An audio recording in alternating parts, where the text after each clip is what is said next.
Assalamualaikum warahmatullahi wabarakatuh. Ya, perkenalkan kami dari Forum Keluarga Mahasiswa Srengseng. Pada agenda kali ini, kami memiliki agenda yaitu mewawancarai dari setiap calon kungu atau kepala desa Srengseng. Pada kesempatan kali ini kita akan mewawancari salah satu dari calon kungu. Untuk wawancara yang pertama yaitu apa visi dan misi Bapak dalam mencalonkan diri sebagai calon kungu atau kepala desa Srengseng pada periode saat ini. Ya, baik, terima kasih.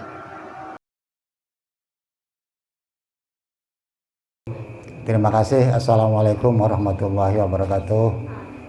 Terima kasih saya sampaikan kepada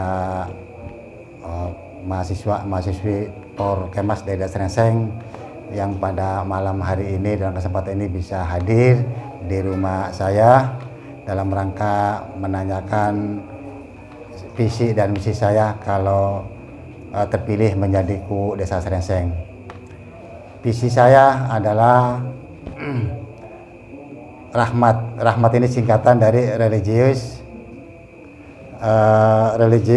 aman, harmonis, maju, adil, dan tertib. Disingkat Rahmat. Adapun misinya diantaranya yaitu meningkatkan kehidupan beragama di Desa Srengseng supaya masyarakat kita ini religius, agamis, dan berakhlakul karimah. Kedua, menghidupkan melalui musola-musola atau yang kita kenal dengan langgar, di mana akhir-akhir ini masyarakat kita khususnya anak yang masih di bawah umur yang masih usia pendidikan, musola ini seolah tempat ibadah berjamaah saja. Harapan saya ke depan kira-kira anak yang masih belajar mengaji, yang masih usia dini, kira-kira mau belajar di musola-musola mulai dari habis maghrib sampai isya, supaya anak-anak ini kelak menjadi anak yang soleh, menjadi anak yang berakhlakul karimah. Yang kedua, pendidikan dan kesehatan yang terjangkau oleh seluruh masyarakat, di mana di masyarakat kita ini KIS dan BPJS tidak merata, sehingga kalau orang yang ekonominya lemah berobat itu susah sekali, apalagi kalau sampai ke rumah sakit. Misi saya nanti kalau sampai saya terpilih, diusahakan masyarakat Desa Srengseng ini semua mendapatkan BPJS gratis dari pemerintah supaya tidak kerepotan, tidak susah untuk berobat di rumah sakit. Selanjutnya, kepemudaan. Kita nanti kalau terpilih menjadi kepala desa Srengseng akan menghidupkan pemuda-pemudi dengan wadah Karang Taruna, karena selama ini Karang Taruna kita ini ada namanya tapi kegiatannya nihil. Untuk itu kami kalau terpilih nanti akan merekrut, akan mewadahi pemuda-pemudi kita dengan wadah Karang Taruna supaya mereka bisa terakomodir.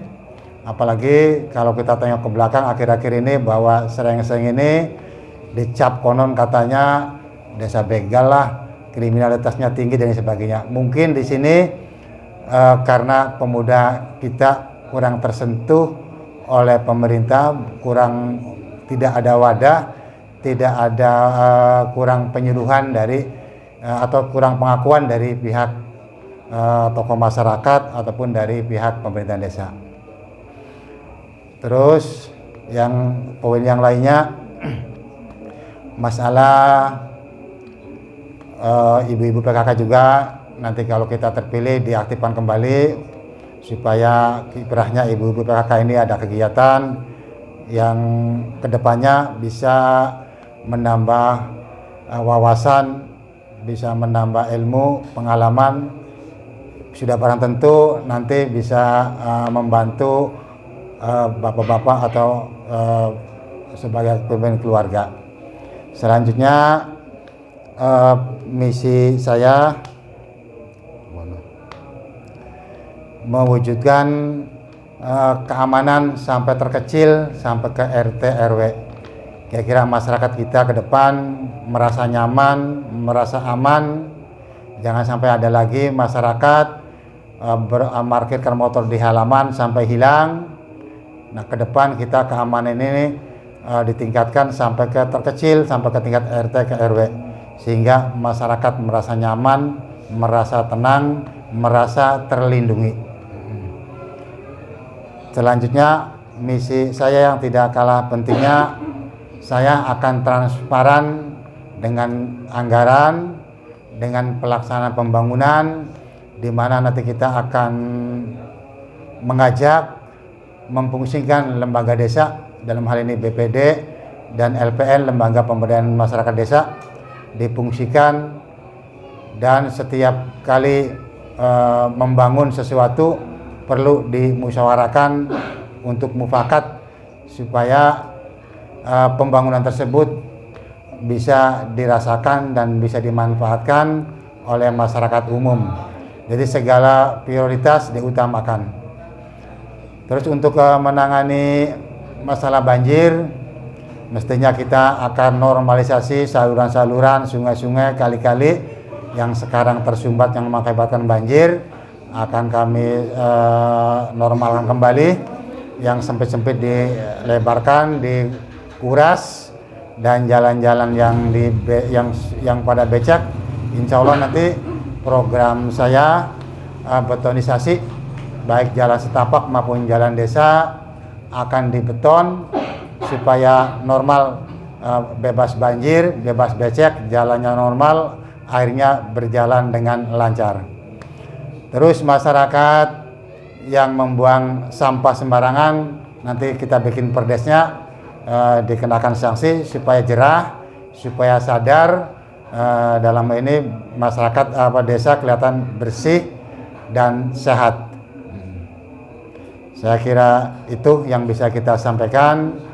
Terima kasih, dan mudah-mudahan masyarakat Srengseng sekarang semakin maju, bisa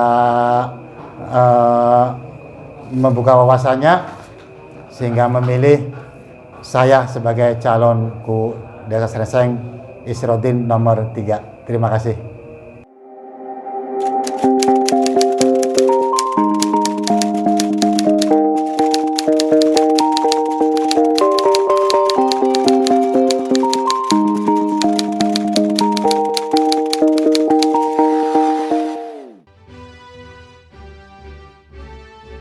Berikut beberapa pertanyaan yang akan kami ajukan kepada Bapak sebagai calonku Desa Srengseng. Untuk pertanyaan yang pertama, jika Bapak terpilih menjadi KU Desa Srengseng, bagaimana upaya pemberdayaan di masyarakat terkhusus untuk kalangan pemuda? Terima kasih saya sampaikan atas pertanyaannya. Masyarakat Srengseng ini secara umum tua dan muda ya. Kita jawab dulu yang tua dulu. Masyarakat Srengseng pada umumnya kan masyarakat petani lah masyarakat Srengseng ini. Dengan otomatis maka kita memperdayakan pertanian, dalam hal ini dengan pelatihan, dengan penyuluhan pertanian, dengan cepat tanam supaya karena kita ini termasuk daerah hilir, mestinya kita harus bisa mengkondisikan situasi yang ada. Masyarakat kita petani ini biasanya sudah turun hujan juga tidak cepat menyemai atau nyebar padi. Nah, nanti kalau saya terpilih jadi KU, diusahakan ibaratnya nyoblek atau gimana caranya, begitu ada hujan 1-2 kali kita bikin persemaian untuk mempercepat tanam supaya untuk mengejar bisa 2 kali musim tanam. Jadi dimajukan rentengnya, terus begitu panen juga cepat nyemai lagi, ibaratnya nyoblek atau apalah bahasanya itu, supaya bisa 2 kali tanam padi di desa kita ini. Kedua, masalah tadi pemuda. Nah, pemuda ini diberdayakan dengan melalui organisasi kepemudaannya, dalam hal ini yang kita kenal selama ini itu Karang Taruna, di mana Karang Taruna ini memang ada namanya, ada organisasinya, tapi kegiatannya sementara sekarang ini mandul. Maka nanti kalau saya terpilih jadi KUD Desa Srengseng, Karang Taruna ini akan diaktifkan kembali, kepemudaan, kegiatan-kegiatannya akan ditingkatkan kembali tentang olahraga dan lain sebagainya, supaya pemuda kita ini ada kegiatan yang positif, sehingga ke depan bisa diarahkan tidak lagi kegiatan-kegiatan negatif, tapi ke depan pemuda kita ini bisa terkoordinir dengan kegiatan-kegiatan yang positif. Jika Bapak terpilih menjadi KUD Desa Srengseng, bagaimana upaya pembinaan di masyarakat Desa Srengseng dalam konteks pendidikan untuk kalangan tua dan muda? Terima kasih atas pertanyaannya. Untuk pendidikan di kalangan tua atau dewasa, di desa kita ini kan sudah banyak perkumpulan atau jamiah di musola, di masjid, baik itu yang sifatnya mingguan, tengah bulan atau bulanan. Nah, di sini untuk pembinaan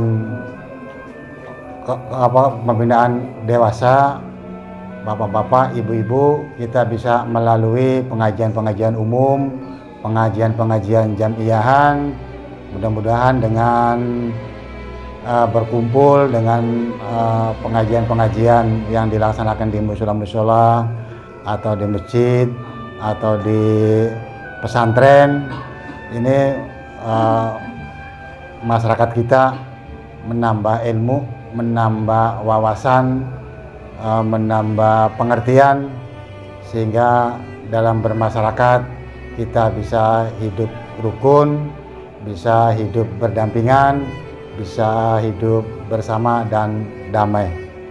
Khususnya untuk pemuda, pendidikan kepemudaan di samping pendidikan formal, mungkin adik-adik kita yang sudah usia SMA atau yang sudah kuliah secara formal ini kan sudah tidak ada masalah ini, tapi di luar itu yang kebetulan katakanlah drop out, yang tidak bisa kuliah umum yang formal, bisa melalui jamiah kepemudaan yang di Srengseng ini sudah tidak asing lagi, bahwa banyak sekali jamiah pemuda yang bentuknya itu pengajian, yang bentuknya itu tahlilan dan lain sebagainya. Tapi sebelum itu biasanya kegiatan itu ada tausiah dari ustadznya, dari kiainya, sehingga dengan sendirinya pemuda-pemuda kita ini secara tidak langsung maupun langsung bisa menyerap ilmu, bisa menambah ilmu, dan bisa menambah pengalamannya. Terima kasih. Untuk kepemudaan, di samping pengajian umum juga kita isi untuk menangkal radikalisme, paham-paham radikalisme. Mestinya pemuda kita ini dibekali ilmu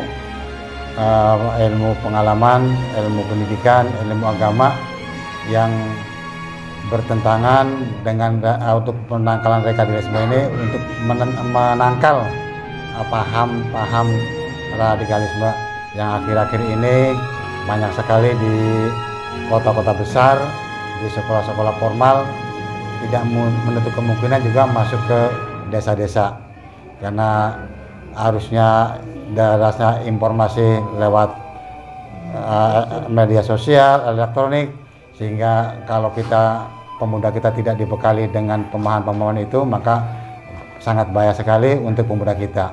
Makanya ke depan kita dibekali pemuda kita ini lewat pengajian umum, apalagi di desa kita ini kan terkenalnya dengan jamiah Nahdlatul Ulama, jamiah yang konon adem ayem lah, tidak anti kekerasan, anti radikalisme. Terima kasih. Jika Bapak terpilih menjadi KU Desa Srengseng, bagaimana upaya pemerintah desa bisa transparan dalam setiap pelaksanaan program kerja? Baik, terima kasih. Terima kasih atas pertanyaan yang sangat bagus sekali. Sesuai dengan visi saya tadi, bahwa kalau saya terpilih jadi KU Desa Srengseng, maka saya akan melaksanakan tugas kerja ini dengan transparan, terbuka, tidak umpet-umpetan, tidak tertutup, transparan anggaran, dan semua program kita dimusyawarakan dengan melibatkan lembaga desa yang ada, dalam hal ini BPD dan LPM, Lembaga Pemberdayaan Masyarakat Desa. Dan lebih utama lagi, kita dalam pelaksanaan pekerjaannya, saya tidak akan melibatkan orang luar desa, tapi saya utamakan masyarakat desa kita sendiri. Contoh misalnya pelaksanaan bangunan itu di RT 1 RW 1, maka yang kerja juga nanti dari RT 1 RW 1. Berarti kita akan melibatkan masyarakat setempat lingkungan, supaya masyarakat juga bisa merasa memiliki, baik setelah dibangun maupun akan dibangunnya. Dalam artian pelaksana itu hati-hati, terutama dalam hal kualitas. Jangan sampai ada kesan pembangunan asal-asalan, di mana hari ini dibangun, besok lusa sudah hancur lebur lagi. Nah, di sini mubazir dan tidak kurang manfaat. Ke depan kita di samping transparansi anggaran, juga pembangunan pelaksananya akan dilaksanakan langsung oleh masyarakat kita setempat sendiri. Terima kasih. Baik, untuk selanjutnya, jika Bapak terpilih menjadi KU Desa Srengseng, bagaimana upaya yang akan dilakukan pemerintah desa dalam meningkatkan kualitas pelayanan publik untuk masyarakat? Ya, terima kasih pertanyaannya. Akan saya coba jawab. Untuk ke depan pelayanan masyarakat atau pelayanan publik di desa kita ini, ke depan kan tidak pakai manual lagi. Ke depan kita pakai digital, pakai serba online, bisa pakai komputer, lebih maju, lebih praktis, lebih akurat, lebih cepat.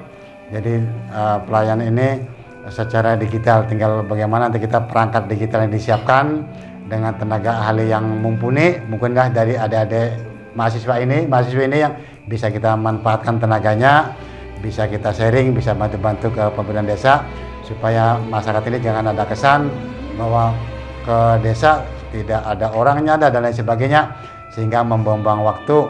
Nah, dimanfaatkan era yang sekarang sudah serba canggih ini, kita gunakan, kita manfaatkan era digital ini supaya masyarakat bisa mudah mengakses, bisa mudah untuk memberikan pelayanan terhadap masyarakat. Di samping itu akurat, tepat, dan benar. Pemerintah desa kita ke depan pelayanan cepat, akurat, cukup dari tangan saja, cukup dari rumah saja, karena kami pemerintah desa menyiapkan ajungan untuk melayani masyarakat, di mana masyarakat kita ke depan serba canggih, serba elektro, serba online, serba komputer. Tinggal bagaimana nanti masyarakat diajak maju, mau tidak ini. Kami dari pemerintah desa menyiapkan ajunannya, tinggal ke depan nanti bentuk Srengseng lah, misalnya kalau kita KTP lah, kita Srengseng lah gitu. Supaya ke depan kita lebih praktis, bisa dari tangan, bisa dari rumah, tinggal kita pemerintah desa mengambil kebijakan-kebijakannya saja. Terima kasih. Oke, pertanyaan selanjutnya, jika Bapak terpilih menjadi KU Desa Srengseng, bagaimana upaya meningkatkan sarana dan prasarana di Desa Srengseng? Ya, terima kasih. Untuk peningkatan sarana dan prasarana ini mestinya kita membangun masyarakatnya dulu, di mana masyarakat ini supaya sadar hukum dan tahu hukum, supaya ke depan kepentingan yang untuk kepentingan umum ini jangan sampai dirusak untuk kepentingan pribadi. Contohnya kita di sini saluran ini banyak yang tersumbat akibat kelalaian orang, individu, akibat kecerobohan individu, di mana secara tidak sadar atau sadar masyarakat banyak yang membuang sampah sembarangan di kali, banyak yang hukum kayu itu kalinya sudah sempit, ditaruhi kayu sehingga kan air tidak jalan. Makanya ke depan ini masyarakat diberi pengertian, diberi penyuluhan pentingnya saluran supaya air ini bisa berjalan lancar. Bangunan-bangunan yang menutupi, yang membuat sungai ini sempit, nanti kalau saya terpilih akan dibongkar langsung, karena itu pembangunan menyalahi aturan, merugikan masyarakat umum. Nah, ini masyarakatnya supaya tahu dan sadar, dan kita pemerintahan desanya melaksanakan tugas ini dengan tegas. Jangan pandang bulu, jangan tebang pilih, jangan pilih bulu, supaya merata, di mana bangunan yang menghambat saluran, yang di atas saluran, jembatan-jembatan itu kita normalisasi. Dalam hal ini sungai diperlebar, jembatan yang menghalangi juga kita bongkar, supaya masyarakat ini sadar dan tahu, sehingga banjir di desa kita ini tidak akan terjadi lagi. Terus masalah jalan, otomatis supaya pembangunannya manfaatnya lebih bagus, pembangunannya istilahnya permanen, maka ke depan jalan-jalan desa ini dibeton langsung, atau dalam arti kita betonisasi lah. Jangan sampai ada lagi jalan yang berlubang-lubang sehingga kita kalau lewat tidak nyaman, maka kita programnya yaitu betonisasi jalan-jalan desa, sampai jalan-jalan setapak pun nanti ke depan di beton semua. Terima kasih.